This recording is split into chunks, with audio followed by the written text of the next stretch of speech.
The Puerto Rican soprano Abigail Santos Villalobos has gained recognition as a multi-faced performer nationally and internationally. She premiered and toured nationally at Lyric Opera Chicago.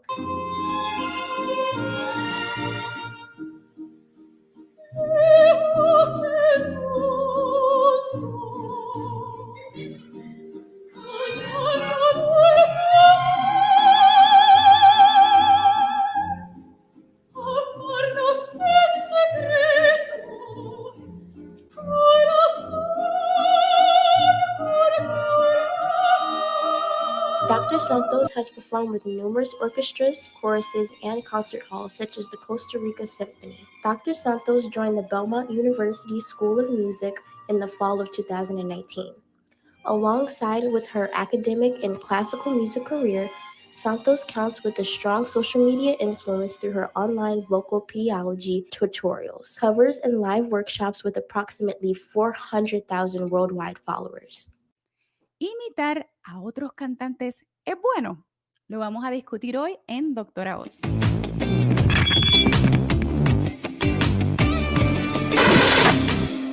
La respuesta a esa pregunta es que sí y no. ¿Por qué sí? Bueno, Dr. Santos currently uses this platform to bring music education to remote places in Latin America with diverse nonprofit organizations such as Ministro de Reconciliación in Pereira, Colombia.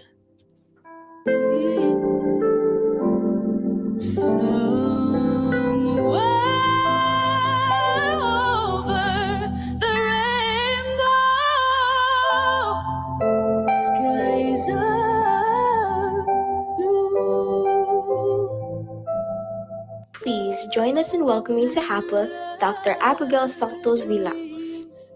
That you dare to dream really do come true.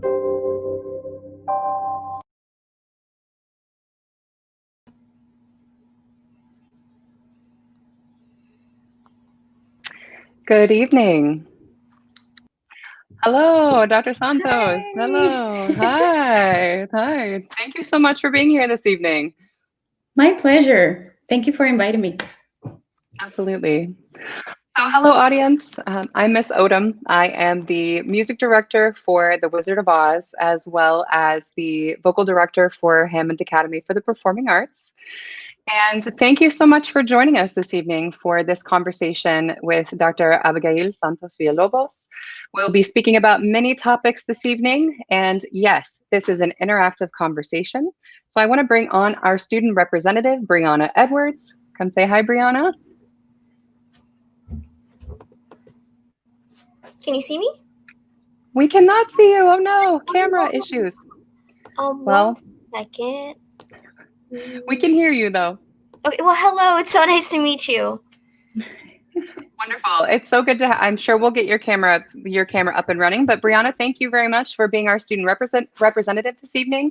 She is going to be monitoring the chat. So please do put your questions in the comment section, and we will have 2 different opportunities where Brianna will come on and will present your questions to Dr. Santos. Good. All right, so we'll go ahead and get started. First of all, we were just speaking about how I think it's been 10 years since we have seen each other, so it's really good. I know. So it's really good to see your face, and I'm looking forward to this conversation. So we will start. We just heard you sing "Over the Rainbow," of course, an iconic piece. And you say in the description that you were singing this in the style of Ariana Grande. Yes. So I know we talked a little bit in the video. You were describing vocal imitation, and whether that's a positive thing or a negative thing. So could you fill us in on why you said C, and what you think about sort of what goes into being able to imitate a particular voice? Well, in that video in particular, I explain why yes and why no. So I describe it as a way of evolution in a singer's journey. So when you start, you pretty much adopt everything from everyone because you're learning, right? So they become part of your toolbox, learning how to do riffs or learning how to do the rasp or any other things that you want to learn in a particular style.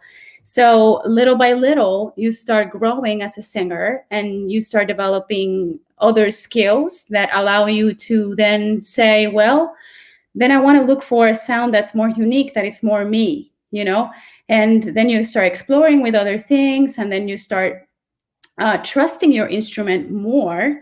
And based on your previous experiences, life experiences even, you start using your voice in a way that tells a story that is unique to your story.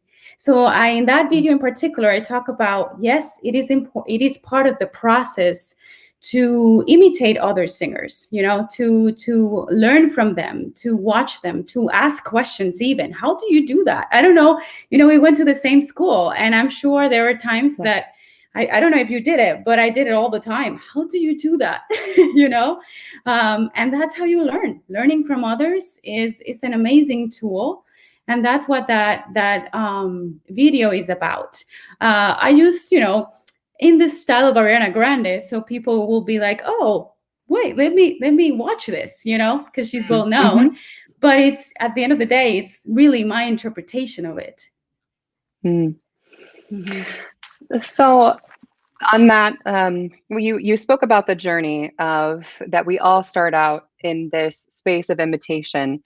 We learn music and we learn to sing very much in the same way that we learn to speak, and that we are imitating and the sounds around us and learning those sounds. So could you speak a little bit to how do you know that it's your style? What do you feel like provides you the information to know that this is your home base, or your particular voice, and that you're not sort of veering off into trying to sound like someone else? Well, it's very hard to not have influences, to not, especially if it's not your own music. If you're singing someone else's, it's very hard not to have small mannerisms of other singers. And I don't think that's a bad thing. I just think that especially when you want to be intentional about, okay, I want to find my sound, something that I talk to my students about a lot is to use your speaking voice as a reference. Use your natural voice. Just use your speaking voice as a reference of what feels natural, what feels comfortable, and go from there. Start from there. Adapt those other things if you want to, but make sure that you're always using your instrument in a way that feels natural, comfortable, and like you're at home, Mm-hmm. I do know. Beautiful. So you just brought up a key word, right? That natural, comfortable, feeling like that you are at home. The iconic line from The Wizard of Oz is that there's no place like home. So could you talk to us a little bit about what does home mean to you? When you sent me that question, I really had to think hard. Obviously, I grew up in Puerto Rico, so that's my home, and that will be always my home, no matter where I am. For me, home is a place of comfort and familiarity, a place that I feel accepted the way I am, and that people that I love are around me too. And memories too. It's a place where you have many memories, and that's why Puerto Rico is such a special place for me, because although I don't live there, it's been more than 12 years that I've been living on the States. It's my people, like we speak the same language, the culture, the food. It's when you send me that question, and what Dorothy says about there is no place like home, sometimes when you move to a different country, you start appreciating things in a way that if you didn't make that transition and live in another place and had the cultural shock and had to adapt to so many different things, you wouldn't appreciate where you come from as well, just because then you really understand what that feels like, what that feeling of melancholy, you know, that you just want to be back and have all those memories and all of that. But I have a home here, and I adopted, and now I have my kid, you know, and he's making memories here, and this is his home. So I pretty much kind of adapted, but Puerto Rico is always going to be my home. So. Could you tell us a little bit about your journey to the States then? What brought you here to the mainland in the first place, and what that was like for you? Well, that was the other thing when I was thinking about why do we leave home? People like me, if we love it so much, you know, why do you go away? And sometimes people don't have a choice. In my case, I knew that if I wanted to pursue a career in singing, in opera specifically, I needed to get away, to be able to grow. And that hurt. That was very, very, it's still hard for me. Like sometimes I dream about going back, and I dream about maybe one day, you know, giving back everything that I learned there, and to all the people that were like, just go, go, go, because you need to grow and you need to fly, you know?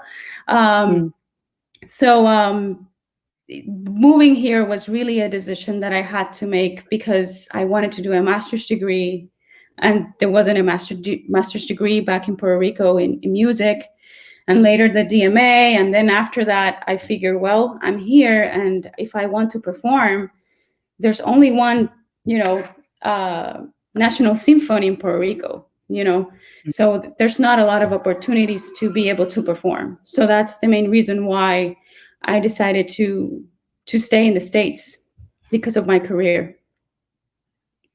So you talked about the feeling of melancholy. I'm curious. I had seen a video that you posted right after Hurricane Harvey, just reaching out to the victims of that hurricane. So would you mind speaking a bit about your family is back in Puerto Rico? Yeah, my entire family, and my husband's too. Okay. Yeah, he's. So what was also that experience like? Right. Well, that was a very, very hard experience, because when Harvey happened, Maria was like on its way. So when I released that video, I didn't know that Maria was going to be such a horrible thing for the country.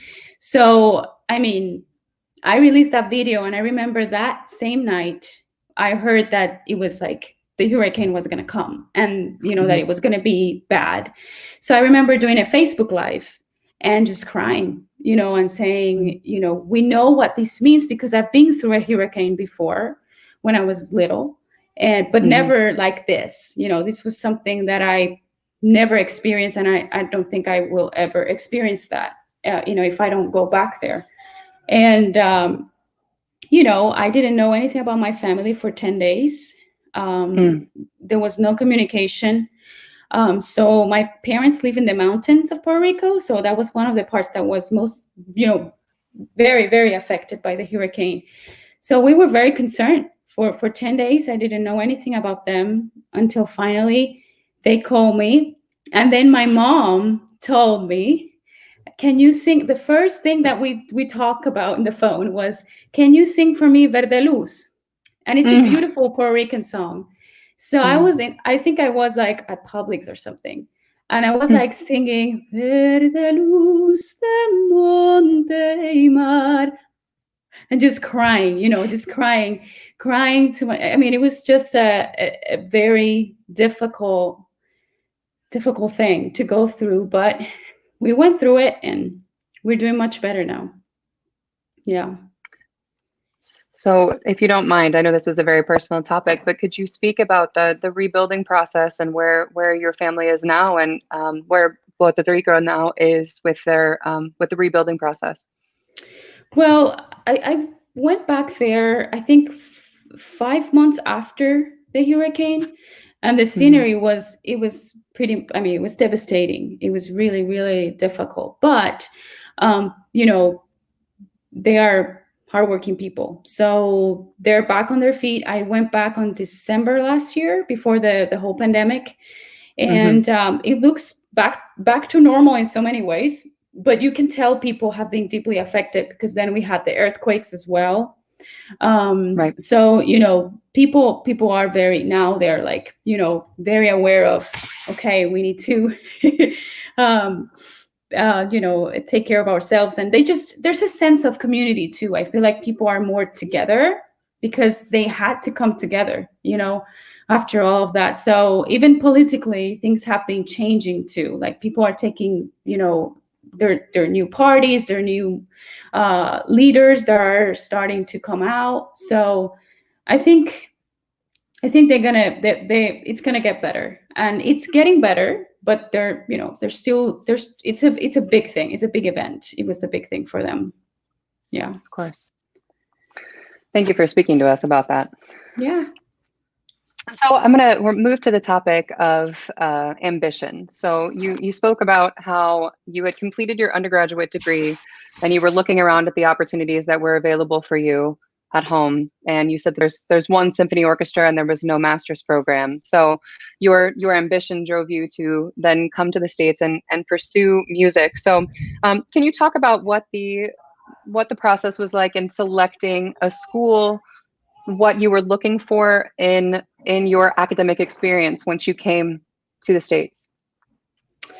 Well, when I came to the States, I didn't really understand what I was doing. I'm going to be 100% honest with you.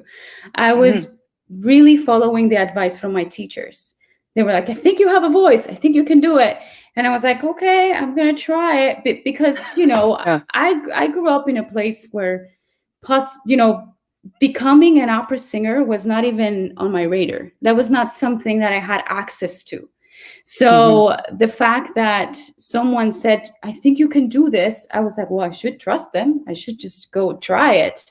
And then I think the ambition started kicking in later when I was exposed to the opportunities. And I thought, oh, I could do this. I could do this other thing. And I didn't know I could do all of that.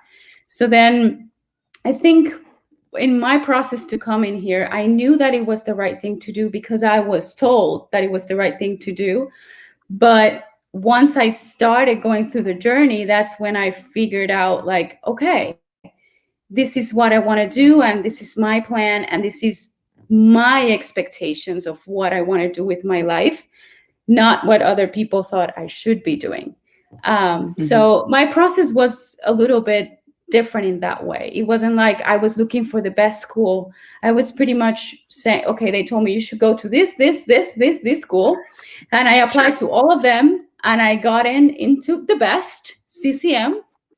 And I was like, okay, this is it. I honestly, Jenna, when I went to CCM, I felt unworthy. Like I felt like, what am I? The imposter syndrome, where you feel like, what am I doing here? All these people so talented.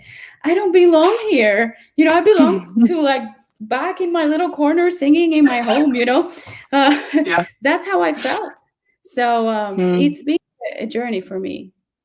Yeah, for sure. It's so interesting to hear you speak about what was going on internally, and and myself having the perspective of seeing you in your time in graduate school, and you were to me you were just always this you were always so professional and so together and so kind, and your level of talent to me was always just a ring above most of us. So it is so interesting. It is so interesting to hear that was your experience, because you sing like an angel, my friend, and you always have. And so what a gift. And I'm glad that the opportunities were there for you to be able to continue to pursue this glorious voice, because it's a gift. It's a gift to all of us. Thank you. Yours too, Jenna. No, your big voice. Thank you. So could you talk a bit, let's move, into as far as what the process was like.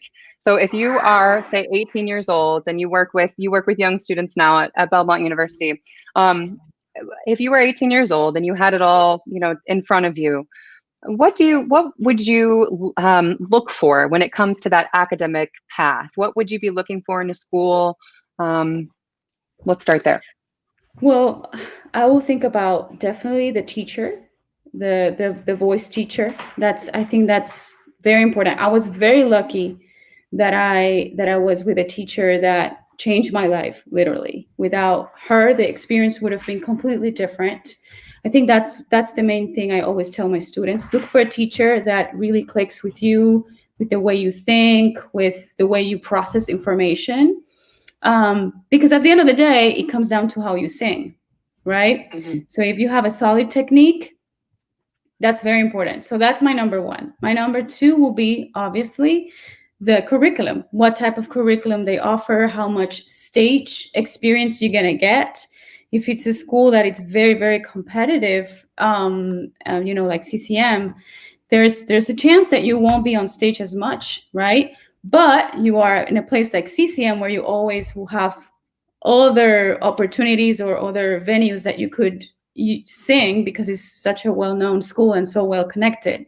So a place that you could do good network, that you could find good teachers that have good connections, that later when you graduate, you can continue those connections outside of school. I mean, right now, the CCM connection, we are connected because we went to school together, same with many other people, because it's such a great place. So I think that's very important: teacher, network, and curriculum.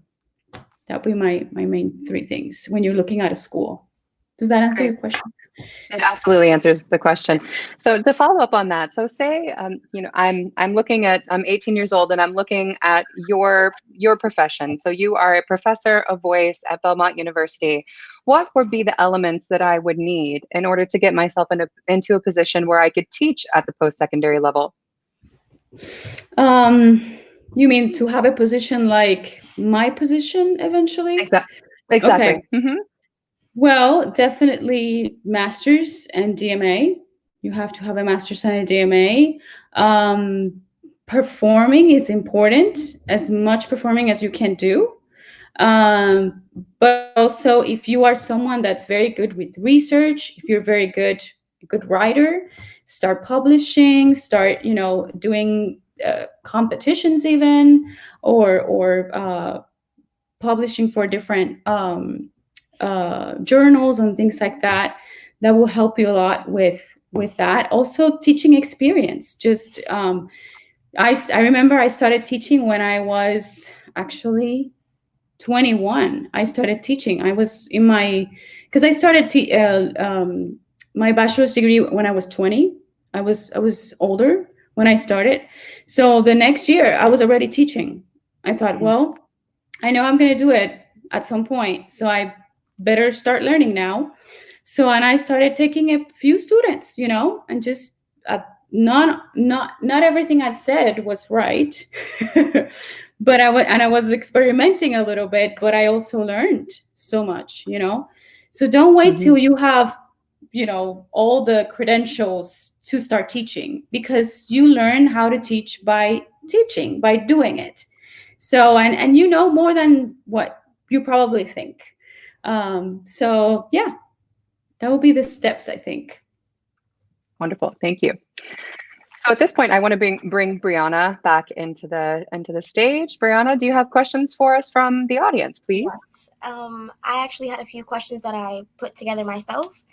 The first one was, overall, what were the pros and cons that you faced starting your career pursuing music? The pros and cons. Okay, the cons, one of my cons was that I started late compared to other musicians. Back in where I lived, I didn't have the resources to how to read music, I didn't have voice lessons till I was older. So that was something that I feel like I started on the race. I was like back there. I also never had exposure to classical music before. So it was like learning something that was completely foreign to me. But at the same time, that innocence of not knowing too much helped me to take risks. Sometimes I think one of the things that singers have is fear. We are fearful of rejection. We are fearful of taking risks. We are fearful of exposing our voices in front of other people. And the fact that I was very innocent and I didn't really know what I was doing at the beginning helped me to take many, many risks. And that opened doors for wonderful opportunities. So yeah, those will be my two main things. Okay. My next question was, do you overall like the career that you want to pursue? And if you weren't going in music, what would you have seen yourself doing? Sorry, that's my dog. Silent. Okay, sorry. Can you repeat the question again? If you didn't have the opportunities that you have and the ambition that you had pursuing music, what would you have seen yourself doing now? If I didn't pursue music, if I will see myself doing anything else? Like a different career path, or did you always have your heart set on music? Yes. I didn't have a second choice. I didn't have a second plan ever. Teaching was always something that I was passionate about. I knew I was going to do teaching, but it was going to be related to music. I always knew that. And my last question was, what was a piece of advice that a mentor or someone that taught you at the university, something that they gave you that you would want to pass on to someone watching the live now that wants to pursue music?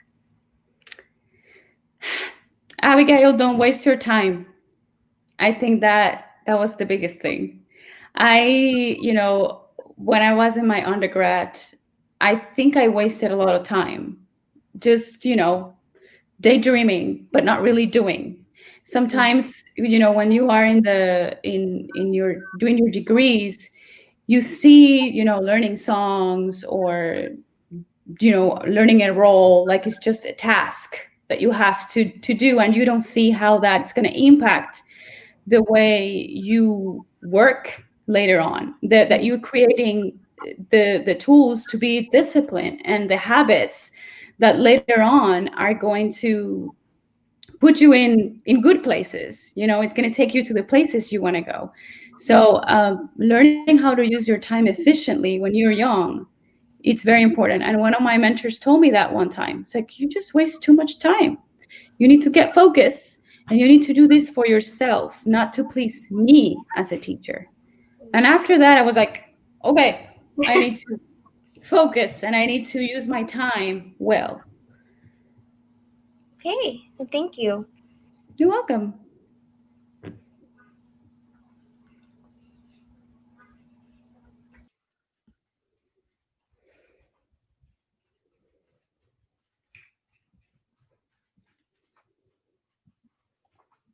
So I had just a little joke is when your dog started barking, so did mine. So they were communicating from Nashville to Chicago and back.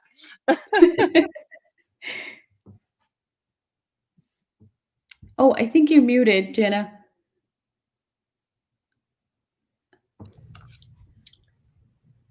I was muted there for a second, I think. Yeah, we good now? Okay. Yeah. All right. I apologize. Did you hear what I said about the dog? The dog back and forth? Yes, I did. That's funny. Good. Yeah, I apologize if the sound was going in and out there for a second. So you spoke a little bit about how music was always something you knew that you needed to pursue. How did you know? What was that? Did you have a moment that you remember? All my life. I started singing since my mom says, I don't remember, obviously. She said that I started singing when I was 2. I could barely speak and I was already singing. So I just, that was just in my DNA. I knew I was going to be a singer. So yeah, since I started speaking, pretty much.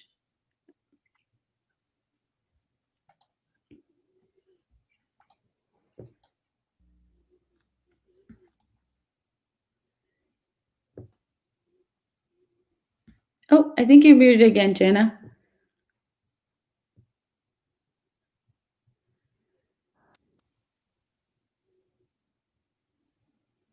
Okay. Can you hear me all right?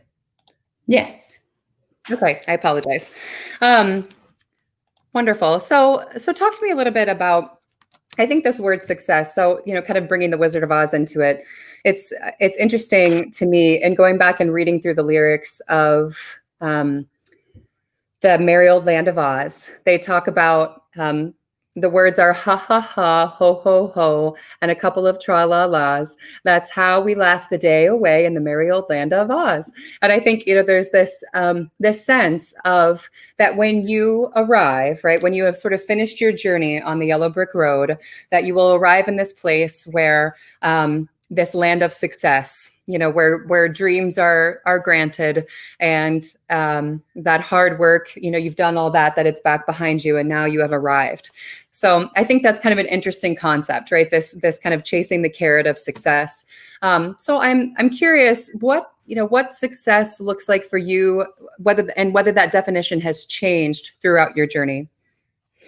I think, first of all, success for me is a list of expectations I have on myself and that I'm able to fulfill. That list have changed over the years tremendously.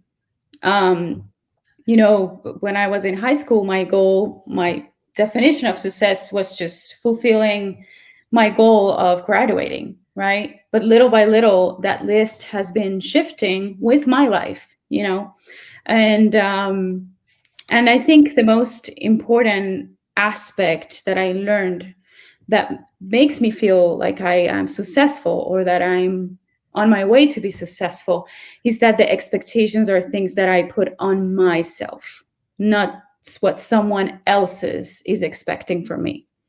I think that's the biggest thing. Yeah. So can you talk about what do you do then in order to be able to hear that voice? I relate very much to what you were saying, and I think possibly that this is maybe a universal thing, that at some point in our lives that we're taking in the advice of others and processing that information and then turning it into our own without maybe reflecting upon what our gut says. So can you talk about what that was like, how you realized, no, this is what I need to do, and what do you do in order to check in with yourself in that way? Well, for me, is where my inspiration comes from. If I feel that I am doing this because I want to please a specific group, or I don't know, like a person, maybe even, and it's not something that is a dream that comes from within me, then that's how I know. It's because, and sometimes I have tried it. Someone tells me you should do this, and I try it. And then when I try it, even if I achieve it, even if I'm successful at it, if I don't feel that sense of accomplishment, fulfillment, peace, that's a big word. If I don't feel that peace, that internal peace that makes me feel like I'm in the right place, I'm in the right moment, then I know that that's not the way I should go. Sometimes it takes to go there. Sometimes it takes for you to risk it all and think that that's what you're looking for, to figure it out that that's actually not what you want for your life. Yeah, I think it's interesting in the way that you're describing it, that it reminds me a lot about how I communicate with my singers and with my young students about the sensation of singing. That I think it's similar, that it's that space of peace where it feels effortless, where it feels like it's coming naturally from within you, versus that efforted, I need it to sound a certain way, right? I need it to be this thing, and I'm putting all of this expectation on myself to create a sound versus to allow a sound. And it sounds to me that your journey has been similar in finding your career, being able to allow your authentic self to come to the table. Yes, absolutely. So I'm curious, when it comes to going back to that word ambition, so you have a YouTube following that's almost 500,000 subscribers now. When did you start the channel, and what was the catalyst that started it for you? Well, actually, that was one of the first things I did because I felt like I needed to do it. Mm-hmm. I had, I actually I was very fearful because I just had a baby that Mm-hmm. year that I decided to start. And, obviously I wasn't singing because I just had a baby, but before the baby, I was singing all over. It was like the busiest time in my performing career. And when I had him, I don't know, motherhood just brought to me this sense of, what do you want to do next? Do you want to keep, do you want to keep doing this? Yes, you love it, but now you have this child. And now, what are you going to do with your life? Take control over your life. It was something like that. Like one day I was just like, I want to do something that comes from me, like from Abigail, something that it's like one of my deepest desires. And one of the things that inspired me to start this channel was because I grew up without music education. I grew up in a place where having a voice teacher was not possible. Having a learning music theory, that was not, learning piano wasn't accessible to me at all. And I wanted it. I wanted it when I knew that I wanted to be a singer. So I always remember telling my parents, can I take please piano lessons? Can I please take voice lessons? Can you please? I mean, how many parents wouldn't die to have a kid asking them for piano lessons, Sure. And my mom was like, we can't. They couldn't afford it. They couldn't take me. So I thought, this is going to be my heart project. I'm going to start this channel. I know there are many places in Latin America that don't have access to education. And as an introduction, obviously we know that voice lessons is something you can't really substitute with a tutorial online, but for someone that has no access to information, this is golden for them. Will be something that I would like to have when I was, that age, that I will be able to go online and find someone that will say, well, these are the things you could do to protect your voice from harm, or how do I do riffs? Well, there are different techniques you could use to make that riff better, or things like that. My YouTube videos are very general and very simple, very for the basic, for people that are just starting, that have no idea of what they're doing. And not necessarily, no idea, but they have a natural talent, but they have no training at all. So I try to make them as simple as possible. So that's why I started the channel. And I never thought it was going to be this big thing, although I was very ambitious about it. Like I wanted it to be as best as I could, as best as it could be. And I put my heart on it for 2 years, nonstop, constantly putting content and working really, really, really hard night and day. Sometimes going to bed at 5 a.m., editing my videos, and organically started growing because people want it, and I hear stories all the time. It's really cool of people saying, where we are, it's a very remote place and there's no vocal coaches. There's no such thing. So it's been pretty cool. Yeah. Amazing. So if one of our young listeners out there has a heart project of their own, and YouTube possibly would be a medium for them to be able to explore that heart project, what would be your list of, this is what you need to do to get started? Well, to get started, you don't need a lot. You just need maybe some lights. I have some lights here that they're about $60, at Amazon or something like that. Lights, or you can use natural light too, and your phone. Just record with your phone. And if you have, you're gonna need an editing software. If you have a Mac, you can use a Mac. I don't know for other I don't know the other computers, but for Mac, you can use iMovie. Just start there, edit your videos, and organize your content. That's very important. Sit down and think about, don't go and put your camera and start talking, think about the content, what you want to say, and think it through. You're going to make mistakes. You're not gonna be perfect. My first videos, I look hideous. I'm like, I'm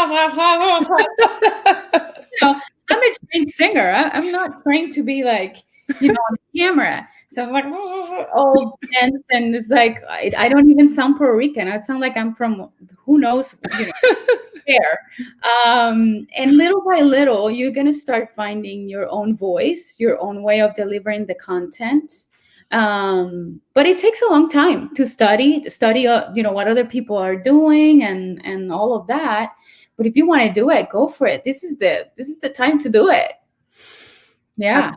Absolutely. When I can imagine, have you seen a rise in viewership since COVID? Yes, a lot.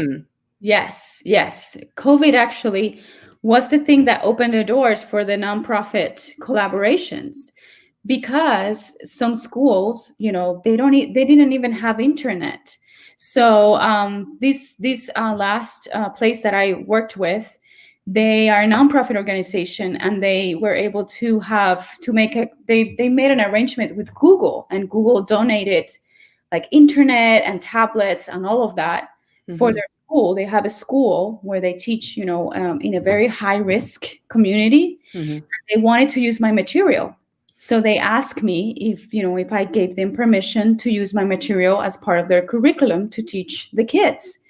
And I said, of course. And I said, I'm very interested in getting involved in any way. Just let me know, how can I help if you need. So I created videos specifically for that community, obviously all because we want to help, and that's how some of those people are getting some music education through these small tiny videos that I sent them.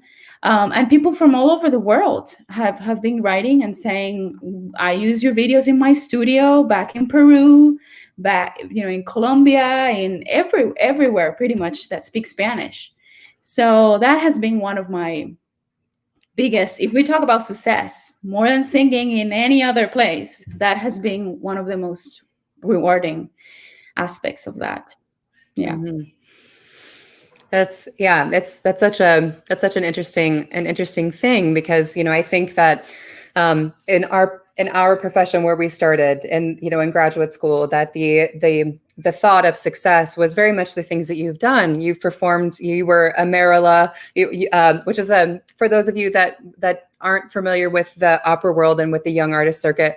We talked about it a bit with Mr. Sobreros last week, but the young artist circuit is after your graduate studies. That is sort of an apprenticeship that would then lead you into a professional career. And Marilla with San Francisco Opera is top of the line. So it's very interesting to hear that in that way, that would be the definition of success and the career path that we were on, a decade ago, and then to hear that it's shifted in this way for you. Oh, absolutely. Yes. Beautiful. So talk to me a little bit. You said obviously COVID has opened the door to some opportunities with your YouTube channel. Of course, you're also a professor at Belmont University in Nashville. Can you talk to us a bit about what life looks like from day to day with your singers? We do some of it online. I pretty much teach all my students once a week in person. Our school has they just decided to use all the studio teachers in rotations. So we use the big theaters once a week, and we teach our students in our studio like every other week. They see us in person, but the rest of the time is online. So that it has been challenging, but at the same time, I feel like it's pushing my creativity a lot, especially with the opera. Like I was telling you, I am also the stage director of Belmont Opera. So creating content around this whole craziness has been very interesting. We had a lot of guest speakers, like what you're doing right now. We had a lot of people coming to our class on Zoom, and we've been working very hard on Italian diction, just saying the text over and over and over. And now they sound amazing. They sound like, So I don't know. It's been an interesting journey, just because we have the chance to do things that otherwise we cannot do, like just sit down, analyzing the text, understanding what you're saying, and truly doing role development, what this character thinks and why is this character saying this, and your relationship with the others, and what is your arc, all that deep work that sometimes we get so busy with production that we skip the process. So that has been it's been hard, obviously, and there are things that we really want, like having voice lessons in person every single week. Sure. But I think the students are still learning, they're still growing, and that's what matters, really. So there's some music educators that are watching as well, and for those of us out there that are looking at how to be able to move into a more hybrid format, can you speak a little bit? You were telling me about there's a filtration system, and also you have a new mask that you're using. Could you walk us through what that looks like? You mean for opera? Correct. Yes. Right. So the way we're making it work is that we rehearse for 30 minutes, singing full voice with masks. I bought this little thing that I showed Jenna that I put on my mask. And obviously I sing sometimes, but when they are singing, it's nice. Sometimes it could be a little, for a young singer that's learning how to sing, they might, adapt a position that you don't want. Sure. But at least they're not constantly touching their mask. So that has been helpful. So we sing full voice and stage and all of that for 30 minutes. Then we leave the room, and there's a filter, we have some filters that the school bought that they're on all the time, but we leave for 30 minutes with the purpose of cleaning the air of the space. And in that time, we go to Zoom, or we go outside if the weather is nice. We did many staging sessions outside, and it was very nice. And we just work outside, or we have guest speakers that speak to us for 30 minutes. And then we go back inside and continue the work. We have been pretty successful. We also use the audience. So for instance, when we have chorus parts and things like that, we use the audience as a way of placing everybody and keeping everybody 12 feet apart from each other to rehearse choral numbers and things like that have, a lot of people. So far we've been successful. We haven't had any cases. Knock on wood. Yes. Because, obviously there's still the risk, and, there's not a formula that we're all safe, but that's what we're doing. And for staging, same thing. They're not touching each other, but I found that it's very effective, actually, because they're so far away. They have to use their gestures and their energy in a way that it just, from the outside, it just looks beautiful. It looks great. So it's working. How many students are in your opera workshop? 30. We have 30. Okay. Because it's double cast. So, and we also picked an opera that has lots of solo singing. So that's helpful, because then I only call the people that I need. And usually it's like 3 people at a time. 3 people on stage and 3 people on the audience in a big theater. Sure. So that's, it's less likely that we could infect each other. Sure. So it seems, if I'm just getting the visual in my mind, so if they're all 30 in a space, then that's when they're out in the audience and everyone is at 10 feet apart from each other for the choral number, 12 feet apart. Or more. When we rehearse, we have a space that's very, very big. And so we have them in the balcony, some of them are down. So we just spread them as much as we can. And then the music conductor gives cues, because they're so far away from each other that they can't really hear anything. Sure. What does the coaching process look like? Is that taking place on Zoom, or what does that look like? At the beginnings, we did actually, our first 3 weeks was all online. Okay. So we did, yes, Zoom, one by one, sing your part, sing your part, sing your part. and I did reading sessions. Did you do any operas with Nick Muni before? Of course, yes. Okay. You know his reading sessions that he would make you read through, and then English, Italian, then. So Yes. I did that. The whole beginning, it was just reading, and the staging is so much easier because then they are so familiar with what they're saying that they just, So yeah, that's how we make it work. Brilliant. Wonderful. So one last time, I want to bring Brianna back on to check in with our audience. We have a few minutes left for any questions from the audience. Hi, Brianna. Hello. Were there any questions? Don't believe so.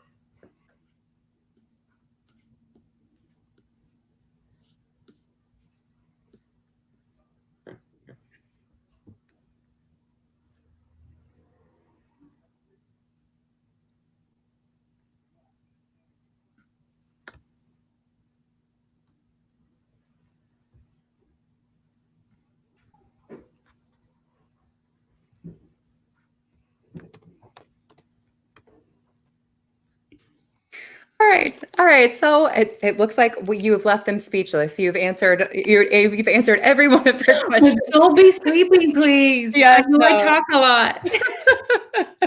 You're a performer, of course. That's why we're in this conversation.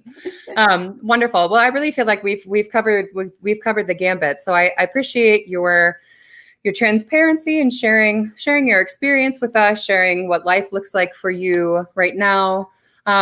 I'm curious, as far as it seems that the shift has been from a heavy performance world, and you talked about in the birth of your son that there was a shift into your YouTube channel. Are you still performing? And what, obviously, COVID, but what does that look like for you today? I still perform, and I don't perform at the same extent I was before, obviously, like full-time singing, but it's very important for me. Like, I still need to sing and be on stage. So definitely more of that. I have two concerts, one in January and one in February. And I have one concert that will be aired during Christmas time, but it was pre-recorded. So I'm still active. In terms of my future plans, or where I'm heading, definitely I'm in a tenure track position. So I'm going for that tenure. That's one of my goals, and it's a big one. In terms of my YouTube channel, well, definitely one of my goals is to keep reaching more people and getting involved with more nonprofit organizations. That will be, I look at YouTube as a service tool more than a place of income, although it could become easily something that I make a profession. And there was a point where I really thought about becoming just that. But I just love teaching, and the academia and all of that, and the classical singing. So I plan to do both as much as I can. And let me see what else. Well, eventually I would love to release a crossover musical project at some point. So I have a list. It's huge. You don't even want to look at it because it will make you depressed. You'll be like, oh my gosh, this girl is crazy. But talk about ambition. Yeah, this never stops. It's not like I don't think you get there ever. It's like you kind of touch it, and it's like, it feels so nice, and then you go down again, and then you try something else, But I think that's part of life, It's just what keeps you going and keeps you excited. So Absolutely. It's fun. Where can you talked about that your concert is going to be aired during Christmas time. Where can we find that information? I don't know yet the date because I just sent the video, but I know it's going to be, I'm going to post it in my social media when I know the exact date that's going to be aired. So great. All right, wonderful. We'll definitely share it on our HAPA Facebook page as well as soon as you have that information. And then on YouTube, can you tell us where do we find your channel? So my name is not Abigail. because part of my fear was like, I want to keep my classical away from this other thing I'm doing. Yeah. So my name is Doctora Voz. So maybe you can write it on the chat, but because I don't think I can write it, but it's DRA dot, because it's the abbreviation, Voz. That's the name of my channel. And you can find everything there. Wonderful.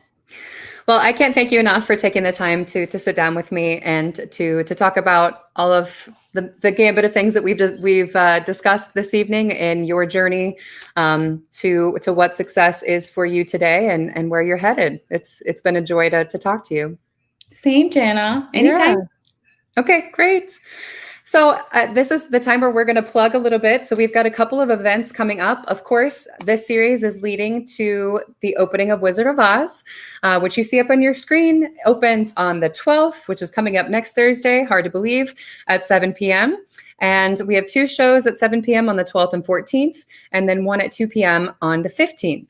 You can get your tickets at hammondapa.booktix.com. And then also this weekend, we have a very special event coming up, which is Drive Through to Oz, the drive-through scavenger hunt. So for those of you who would like to meet the characters from Oz, we have this opportunity for you taking place this Saturday from 10 a.m. to 2 p.m. Of course, we do ask you to please wear a mask, and we are taking social distancing guidelines very seriously at this event. It's taking place at Morton High School. For those of you that are familiar with the doors, they're around on the back side, doors I, J, and K. And if you need more information about this event, you can give us a call at 219-989-7316, extension 1836. This information will also be, of course, posted on our Facebook page, and then you will see it here in this video when it's saved on YouTube.